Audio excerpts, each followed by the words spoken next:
ટોપરા પાક બનાવવા માટે નોનસ્ટિક પેનમાં 1 ચમચી ઘી ઉમેરશું, સાથે 1.5 કપ જેટલું દૂધ ઉમેરવાનું છે. દૂધ મલાઈદાર લેવાનું છે. દૂધને હલકું ગરમ થવા દઈશું.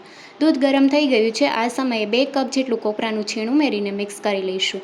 ગેસની ફ્લેમ મીડિયમ રાખવાની છે. કોપરાનું છીણ વધારે ડ્રાય હોય તો તમે અડધો કપ જેટલું દૂધ વધારે ઉમેરી શકો છો. 1 કપ ખાંડ ઉમેરશું. ખાંડને મિક્સ કરી લઈશું. ખાંડ પીગળશે તેમ મિક્સર ઢીલું થશે. અડધો કપ માવો ઉમેરશું. માવાની જગ્યાએ તમે મિલ્ક પાવડર અથવા મલાઈ ઉમેરી શકો છો.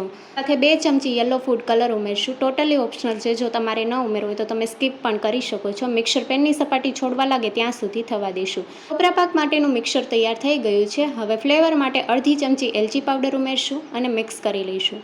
ગેસની ફ્લેમ બંધ કરી દઈશું. પ્લેટને ઘીથી ગ્રીસ કરીને બધું મિક્સર ઉમેરી દઈશું અને મિક્સરને સેટ કરી લઈશું. ટોપરા પાકને પ્લેટમાં આ રીતે સેટ કરી લીધો છે. હવે ઉપરથી કોપરાનું છીણ ઉમેરશું. તમે ડ્રાયફ્રૂટ પણ ઉમેરી શકો છો. પ્રેસ કરી લઈશું અને ઠંડો થઈ જાય પછી આ રીતે પીસ કરી લઈશું. એકદમ સોફ્ટ ટોપરા પાક તૈયાર છે. Thank you for watching.